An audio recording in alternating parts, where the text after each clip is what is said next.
to influence many across the country about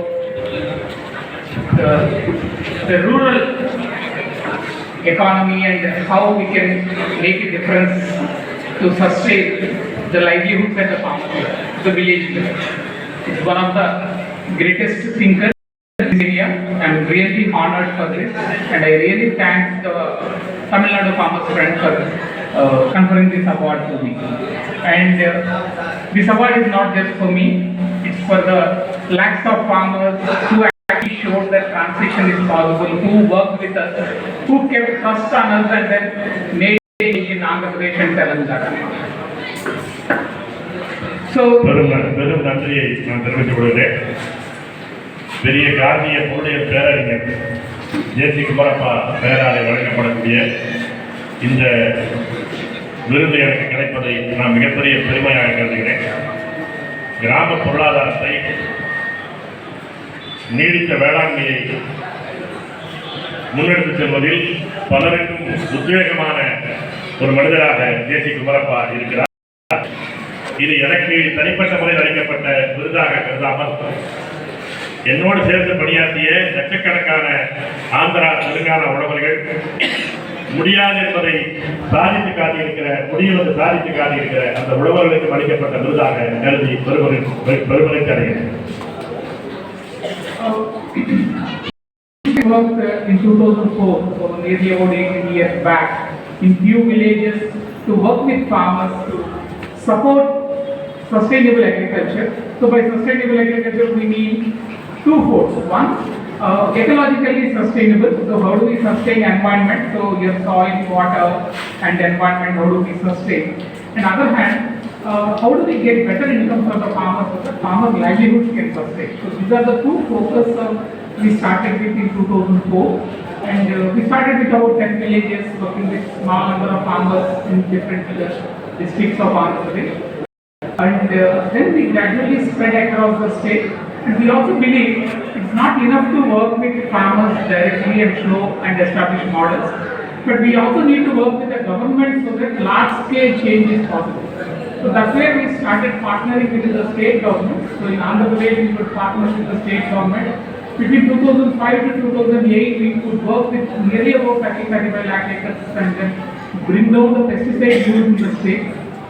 And later on we started working in Maharashtra, Punjab and many other states where we started in Sikkim, for example, where we try to work with the farmers and transition towards organic agriculture. And later on we also try to organize farmers into cooperatives and into the markets. So that's a framework which we were trying to work on. And when we are doing this, we also realize it's not just helping farmers to change which is sufficient. It's also public policy which need to change, because the policy is an ecosystem. For example, when India got independence 75 years back, India decided we had low food production, so we need to have a green revolution. But green revolution didn't happen overnight. It's not one just technology. ICR had a lot of research stations which tried to promote new technologies. Government of India established Food Corporation of India to procure, store and distribute. Government of India has come up with minimum support price policy. It has established a National Seed Corporation. It has established 61 agricultural research institutions and centers across the country. It nationalized banks. Ulavar was established. So if you look at, there were number of policy changes which were brought in at that point of time. So it's an ecosystem which facilitated green revolution to happen. But unfortunately, over a period of time, when we have seen problems with this green revolution, we didn't make a change. We didn't adapt it to the change. So why this problem came in? If we understand that, the focus is only on two crops, focus rice and wheat. Focus is only on two states, Punjab and Haryana, and rest of the country was left to its own decision. Say even today, after 75 years, nearly 60-70% of support from the government goes only for rice and wheat. Nearly 60-70% of procurement happens only from Punjab and Haryana. So rest of the country is completely left out. For a period of time, whatever problems came in, whether it is about the fertilizers, whether it is about the pesticides, whether it is about the groundwater depletion, we have not acknowledged the problem. And when India has more than 60-70% of area in dryland agriculture was completely lost its focus. We focused only on irrigated agriculture. So everywhere we thought of building dams, supplying water. So water became a serious issue of conflict between states, between farmers, between villages, kind of thing. And now, after 75 years of independence, we look back, where do we stand? It's more than 4 lakh farmers have committed suicide. There is a huge indebtedness across the country. So farm households are in loans, they are unable to repay. On the top of that, the ecosystem has collapsed so much. We are at a situation where there is a compulsion for transition. We need to change. So from there, let's look at why this change, how this change can happen. 2004 எங்களுடைய முயற்சியை நாங்கள் தொடங்கினோம். நீடித்த வேளாண்மை என்பது 2 முக்கிய கூறுகளை கொண்டது. ஒன்று சூழலியல் கூறு, இரண்டாவது பொருளியல் கூறு. சூழலியல் கூறு என்று சொன்னால் கெட்டு போயிருக்கிற நிலத்தையும் நீரையும் எப்படி பாதுகாப்பது, மீட்பது என்பது. இந்த பொருளியல் சூழல் என்று சொன்னால் மீண்டும் மீண்டும் அதிலே சிக்கிய உழவர்கள் கடனாளியாகி செத்துக் கொண்டிருக்கிறார்களே, இதிலிருந்து அவர்களை எப்படி மீட்பது? இந்த 2 சிக்கல்கள் அதில் நீடித்த வேளாண்மை இருக்கிறது. முதலில் ஆந்திராவிலே 10 கிராமத்திலே நாங்கள் தொடங்கினோம். ஒரு சில விவசாயிகள் தான் அதில் இணைந்தார்கள். ஆனால் கொஞ்சம் கொஞ்சமாக நாங்கள் அதை முன்னெடுத்து செல்கிற போது அரசு இதில் இணைந்தால்தான் இதை விரைவாக எடுத்து செல்ல முடியும் என்பதை உணர்ந்தோம். அதில் ஆந்திரா மாநில அரசு எங்களோடு இணைந்து கொண்டது. அதனுடைய விளைவாக 35 லட்சம் ஏக்கரில் இன்றைக்கு நீடித்த வேளாண்மைக்கு எடுத்து செல்ல முடிந்திருக்கிறது. இது ஆந்திராவில் வெற்றிகரமாக வந்ததை தொடர்ந்து மகாராஷ்டிராவிலே, பஞ்சாபிலே, சிக்கிமிலே இது விரிவடைந்து கொண்டிருக்கிறது. இந்த நீடித்த வேளாண்மையை, இயற்கை சார்ந்த வேளாண்மையை முன்னெடுத்து அவர்களோடு இருக்கக்கூடிய ஒருங்கிணைப்பை, ஒரு கூட்டுறவை ஏற்படுத்துவது மட்டுமல்ல, இதை வாங்கி பயன்படுத்தக்கூடிய நுகர்வோரிடமும் அதை பற்றிய விழிப்புணர்வையும் கூட்டுறவையும் ஏற்படுத்த வேண்டிய அவசியம் ஏற்பட்டது. ஏனென்றால் இந்த பசுமை புரட்சி என்பது ஒரு தனித்த வேளாண்மையை மட்டும் பார்க்கக்கூடிய செய்தி அல்ல, முற்றிலுமாக ஒரு பொருளியல் கட்டமைப்பை சேர்ந்திருக்கக்கூடியது. இதற்கான தண்ணீர் தேவை, அதற்கான பெரிய பெரிய அணை கட்டமைப்புகள், இதற்கான ஆராய்ச்சி நிலையங்கள், ICAR கொண்டிருக்கக்கூடிய ஆராய்ச்சி நிலையங்கள், அதை கொள்முதல் செய்து வைப்பதற்கான உணவு கழகம், FCI கொண்டிருக்கிற உணவு கழகம், கொள்முதல் செய்வதற்கான குறைந்தபட்ச ஆதரவு விலை MSP இருக்கிற விலை, அதற்கான தேசிய விதை கழகம், அதுபோல பல்வேறு துறைகளில் அந்த வேளாண்மை தொடர்பான பல்வேறு துறைகளில் ஆய்வு செய்வதற்கான 61 ஆய்வு நிறுவனங்கள், இவை எல்லாவற்றுடைய சேர்ந்த ஒரு முயற்சியாகத்தான் இந்த பசுமை புரட்சி என்று தெரிவிக்கப்பட்டது. இதனுடைய விளைவுகள் என்ன என்று நாம் பார்த்தோம். இந்த பசுமை புரட்சியில் எல்லோருக்கும் சமமான முக்கியத்துவமோ பார்வையோ கொடுக்கப்படவில்லை. எல்லா மாநிலங்களும் சமநிலையிலும் கவனிக்கப்படவில்லை. பஞ்சாபும் ஹரியானாவும் தான் இதனுடைய குழி மையமாக இருந்தன. மற்ற மாநிலங்கள் அவரவர்கள் என்ன விருப்பமோ செய்து கொள்ளலாம் என்று விட்டுவிட்டார்கள். 75 ஆண்டுகளுடைய அனுபவத்திற்கு பிறகு பார்க்கிற போது 60லிருந்து 70 விழுக்காடு இந்த பசுமை புரட்சிக்கான முயற்சிகள் எல்லாம், அதற்கான முதலீடுகள், அதற்கான முயற்சிகள் எல்லாமே அரிசிக்கும் நெல்லுக்கும் கோதுமைக்கும் மட்டும்தான் போயிருக்கு. அதுவும் பஞ்சாபுக்கும் ஹரியானாவுக்கும் மட்டும்தான் போயிருக்கு. மற்ற பயிர்கள் எல்லாம், குறிப்பாக புஞ்சை பயிர்கள் எல்லாம் கவனிக்காமலே விடப்பட்டுவிட்டன. இப்படிப்பட்ட ஒரு தண்ணீர் தேவை அதிகம் உள்ள நஞ்சை பயிர்களுக்கு மட்டும் ஒரு குறிப்பிட்ட இடத்தில் மட்டும் கொடுக்கிற அந்த முக்கியத்துவம் என்பது பல்வேறு விதமான சிக்கல்களை ஏற்படுத்தியது. உழவர்கள் தொடர்ந்து அதை செய்ததாலே கடனுக்குள்ளே சிக்கினார்கள். 4 லட்சம் பேர் இதுவரை தற்கொலை செய்து கொண்டிருக்கிறார்கள். இதிலிருந்து இன்னும் மீள முடியவில்லை என்பதில் தான் மீண்டும் சிக்கிக் கொண்டிருக்கிறார்கள். இதிலிருந்து மீட்பதற்கான ஒரு தேவையாக நீடித்த வேளாண்மை என்பதை நாங்கள் இறங்க வேண்டிய அவசியம் ஏற்பட்டது. So if we look at the major problems today agriculture faces, I would classify it from production point of view, leaving aside the prices, economy side. There are four major problems which we see. One is the climate change. The climate is changing, and that's what we are seeing today. The rains are not coming regularly. So in a year, if there are 40 days of rainfall every year, today we are getting rain in only 20 days. So between rains there is a long gap. Many of the rivers are getting dry. We have drought or we have flood. Yields are going down, and this climate change is caused by two important reasons. One, the way our lifestyles have changed, the energy use, the pollution we are causing. But agriculture is also very much responsible. See, in agriculture, if you look at it, it's basically the greenhouse gas emissions what we cause. So the carbon dioxide, nitrous oxide, all those gases which come into the environment, they cause this change. So in agriculture, if you look at it, largely it comes from fertilizer use. So the high fertilizer we use, less than 15% is actually used by the plant. So if you are applying 100 kg, only 15 kg is taken by the plant. 85% goes into the water or into the air. And what goes into the water makes it pollute. That's one of the reasons you cannot drink water which is available in your village. You have to buy an RO or you get water from outside. So you cannot use that. And if you drink that water, there is a health problem which we are seeing. So hard water, all that comes from the nitrogen pollution. And the lakes are destroyed. You see a lot of green algae growing in the farm. That is all because of the nitrate pollution. And nitrate which is going into the environment completely damages the environment. It is much more dangerous than the carbon dioxide. So for example, if you take paddy cultivation, rice.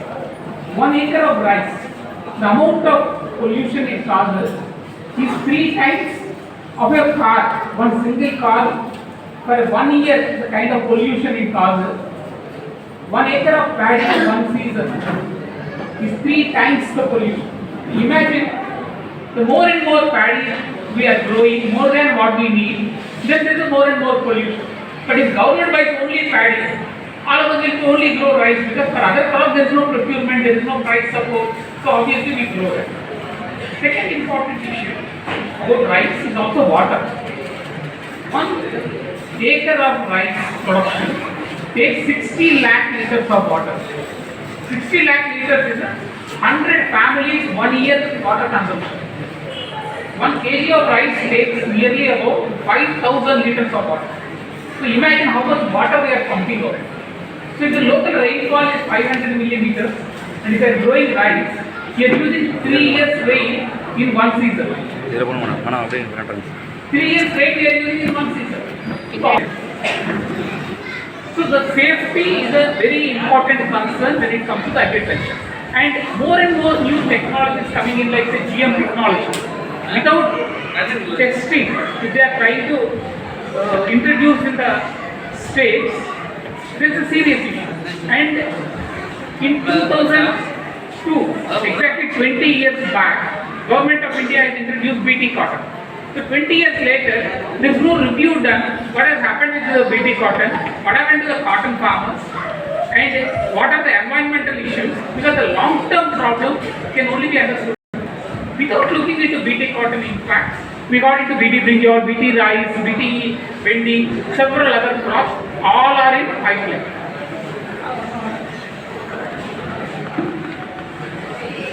முக்கியமான பிரச்சனையே இதில் சூழல் மாறுபாடு, பருவநிலை மாறுபாடு, காலநிலை மாறுபாடு என்பதுதான் மிக முக்கியமான பிரச்சனை.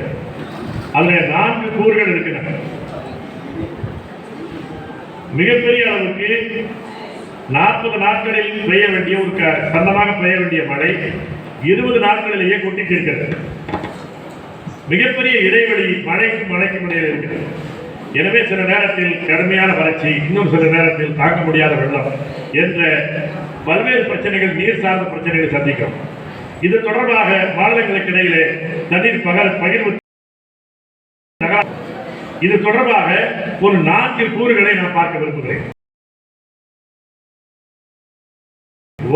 என்பதை தாண்டி இதனுடைய உற்பத்தி முறை அது மாறி இருக்கிற தன்மையினாலே குறிப்பாக நாம் போடுகிற அந்த பயிர் மீது போடுகிற அந்த பூச்சிக்கொல்லிகள் அதில் 15 விழுக்காடு தான் அந்த பூச்சிகளின் மீது செயல்படுகிறது.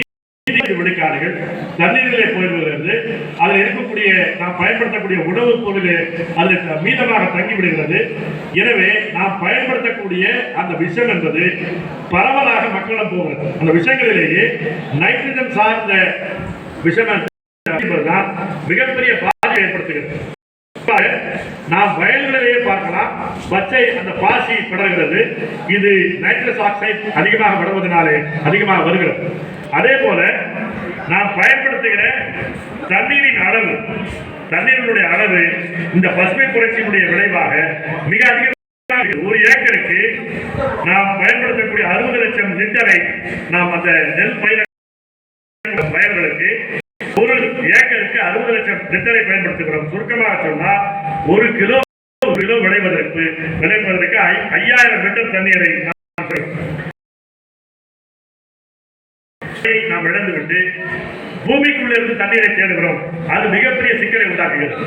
அடுத்த 3வது செய்தி, இதை பயன்படுத்தக்கூடிய உழவர்கள், உழவு தொழிலாளிகளுடைய உடல் பாதுகாப்பு. இந்த ஸ்ப்ரேயரில் போடக்கூடிய அந்த மருந்து என்பது மிகப்பெரிய அளவுக்கு உழவரை தாக்குகிறது, உழவு தொழிலாளிகளை தாக்குகிறது. அதை அதனுடைய விளைவாக பூச்சிகள் அந்த நஞ்சை உண்ணி சாகின்றன. அந்த பூச்சிகளை உண்ணுகிற பறவைகள் சாகின்றன. இப்படி ஒரு தொடர்ச்சியான ஒரு நச்சு சூழல், ஒரு சுழற்சி போல நடந்து கொண்டிருக்கிறது. இப்போது அதை தாண்டி வந்துவிட்டன. 2002 பிடி காட்டன், பிடி பருத்தி என்பது அறிமுகப்படுத்தப்பட்டது. அது அறிமுகமாக 20 ஆண்டுகள் ஆகிவிட்டது. இந்த 20 ஆண்டுகளுக்கு இடையில் அதனுடைய அனுபவம் என்ன, அது என்ன பாதிப்பை ஏற்படுத்தியது, உழவர்களுக்கு என்ன பாதிப்பை ஏற்படுத்தியது, நிலத்துக்கு பாதிப்பு ஏற்படுத்தியது, எதை பற்றியுமே ஆய்வு கிடையாது.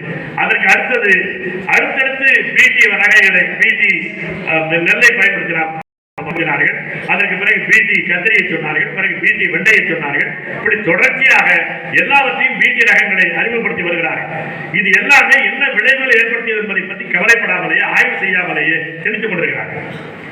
So when we are talking about this and when we talk about alternatives, people say, regularly we hear from the government and many people say yield will go down and you cannot feed the nation. That's the whole question which comes in. But let's look at what is actually happening with the chemical agriculture. In 1970, if I am using 1 kg of fertilizer, I used to get 13 kg of yield. For every 1 kg of fertilizer I am using, I used to get 13 kg of grain, rice or wheat. Today, if I am using 1 kg I get only 2.4 kg. This is the government of India's data. Which means, if I had to get the same 13 kg yield, I need to use 10 kg of fertilizer. So what I used to produce with 1 kg, today I am using 13 kg. And all of you know that it is not sufficient to put 1 bag in the farm. I need to put more bags of urea. Right? Earlier I used to use only 1 bag. Today I am using 10 bags, 5 bags kind of. And why this is happening? Why this is happening? This is happening because any crop requires many nutrients and you are only applying urea. The rest of the nutrients actually come from the soil. So unless your soil is healthy,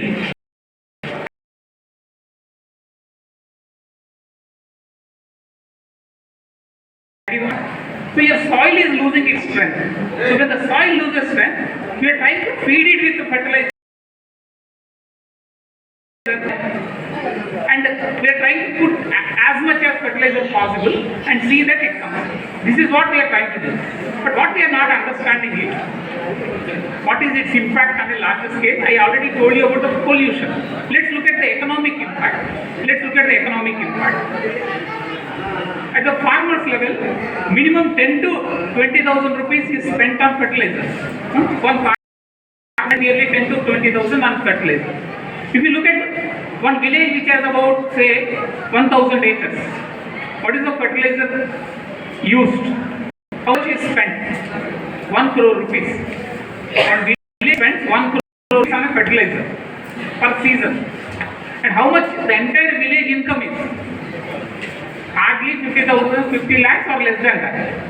If you look at all the support which village gets from various sources, it is much lesser than that. So all government schemes and all is much lesser than that. And at the national level, if we look at the fertilizer subsidy, leave aside what farmer is spending. The spending by the government of India is 2.5 lakh crores on the chemical fertilizer. 2.5 lakh crores. And the estimation is that by end of this year, it is going to be about 4 to 5 lakh crores because 70% price increase is going to happen. So in the total budget, nearly 1/5 of the budget is spent on chemical fertilizers. So you are not left with any money for any other thing because 70% goes for the salaries. And in the rest of the budget, defense and fertilizers, if you take, there is no money for anything else. So where do you invest on actually supporting farmers, on pricing, on infrastructure, on knowledge generation, health, education? Where do you get money? So all that government is trying to withdraw and then privatize it. So inefficient investments from the government side is one of the serious problems. Second important issue also we need to look at. If your soil is getting destroyed, if soil is becoming saline, if your groundwater is going down, how are you going to sustain farming? Always we are worried about 10% yield reduction if you stop using fertilizer. But how much land India needs or Tamil Nadu needs, say, by 20 today, 30 years later, what is the Tamil Nadu population? And then where is the land? The land is going into real estate. Land is becoming saline. Land is significant. Land is going out of cultivation. So why are we not worried about that?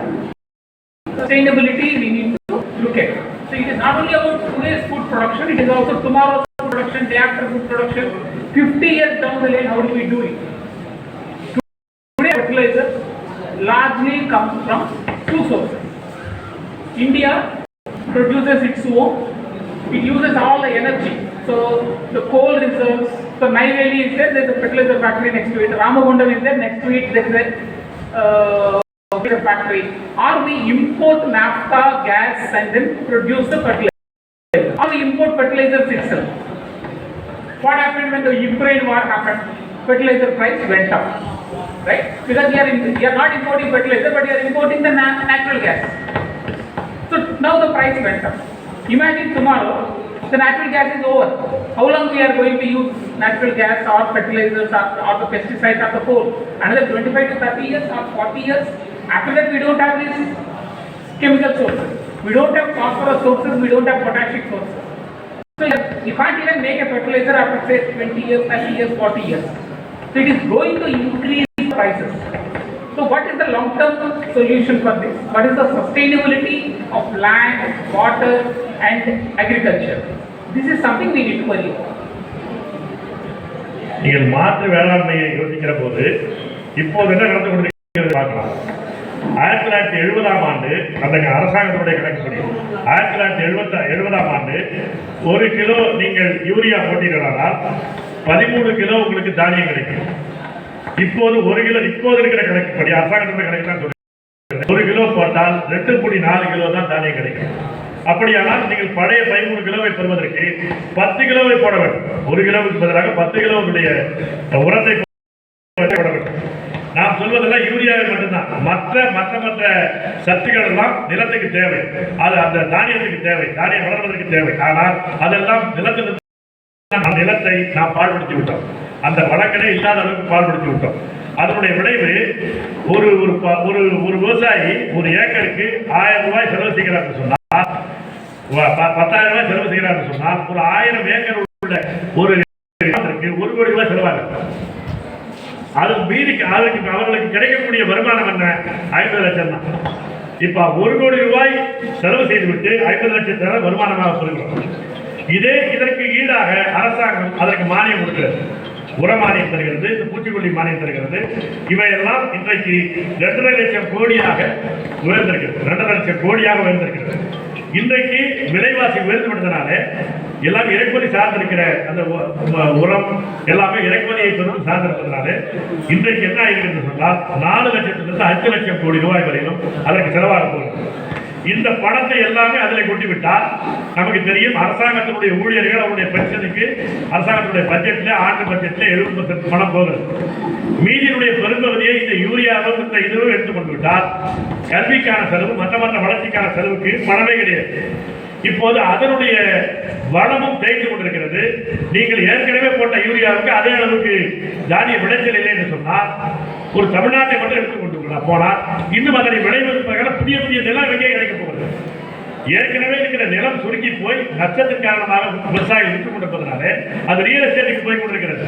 ஆனால் நீங்கள் ஏற்கனவே விளைவித்த இந்த ரசாயன வேளாண்மை மூலமாக விளைவித்த நெல்லை விளைவிக்க வேண்டுமானால் அதிகமான பரப்பளவு தேவை. எங்கே போவீர்கள்? இப்படிப்பட்ட ஒரு மிகப்பெரிய நெருக்கடியில் இருக்கிறது. இவர்கள் அதை மேலும் சமாளிப்பதற்காக மேலும் இந்த ரசாயன உரத்தை 20 அந்த பாதைக்கு செல்கிறார்கள். நாப்தாவை இறக்குமதி செய்கிறார்கள், கேஸை இறக்குமதி செய்கிறார்கள். இந்த கேஸினுடைய வளம் கிடைப்பது என்பது ஒரு 20-30 அல்லது அதிகபட்ச பணம் 40 ஆண்டுகள் போகலாம். அதற்கு பிறகு எங்கே போவீர்கள்? எனவே இப்படியான ஒரு முட்டுச்சந்தில் இது மாற்றிக் கொண்டிருக்கிறது. நீங்கள் பாஸ்பரஸிற்கும் பொட்டாசியத்திற்கும் நீங்கள் மேலும் வெளியிலிருந்து இன்னும் கொண்டே போனீர்களா எங்கே என்ற ஒரு முட்டுச்சந்தில் நாம் இருக்கிறோம் என்ற அபாயத்திலிருந்து நாங்கள் பேசுகிறோம். So, if you are not going to change now, what happens is you need more energy. Coal is over, then you need nuclear. You clear your forest. So, this whole new demand for water, new demand for energy is as if we have unlimited resources. There is no unlimited resources available. Land is limited, water is limited, energy is limited. So what we try to do is, we try to look at across the country where the solutions lie. The number of farmers who actually did a lot of alternative, very good work. Namalwaji, Bhaskar Savai, number of farmers across the country. So what we try to do is, pick up best practices, work with the farmers, at the village level create an ecosystem where farmers learn, experiment and change at their own convenience. Don't impose on them. Say, if you want to reduce pesticide use, reduce pesticide use. If you want to reduce fertilizer use, reduce fertilizer use. First get convinced about the change. Once farmers get convinced, then the change is quite positive. Between 2004 and 2008, like I mentioned, it has gone down to 50% at the state level. That happened because farmers stopped using pesticides. And they didn't use any big alternate technology. It is simple neem solutions or tobacco decoction, those kind of things. But what we taught farmers is how to identify the insect, how to manage the insect. So for example, all over the mosquito problem. How do you manage your mosquito? One, you use an all-out in your home, which is a highly poisonous chemical. So in this room, if you want to kill, say 10 mosquitoes are there, if you want to kill the mosquito, entire room should get poisoned. All of us will get poisoned. Instead, if you just close the door, we don't allow insects to come inside, we are safe. So we can use a net. So alternatives are easier. And if there is no stagnant water, mosquitoes won't multiply. So like that, for every insect we could identify and then work with that. Similarly on the land, soil management. We did a lot of extensive work across the country, identify the best practices, try to train the farmers. So we use the farmers as the resource persons and train other farmers. So replication became much easier across the states of Andra Pradesh, Telangana and Sikkim and many other states. And now governments are also adopting the same practice. And whenever we talk about this, quick question comes up, what happened to the productivity? What happened to the cost? Did your cost increase? Did your productivity gone down? Can we meet the nation's food security? Let me answer these 3 questions. Productivity. Our 30,000 farmers data shows that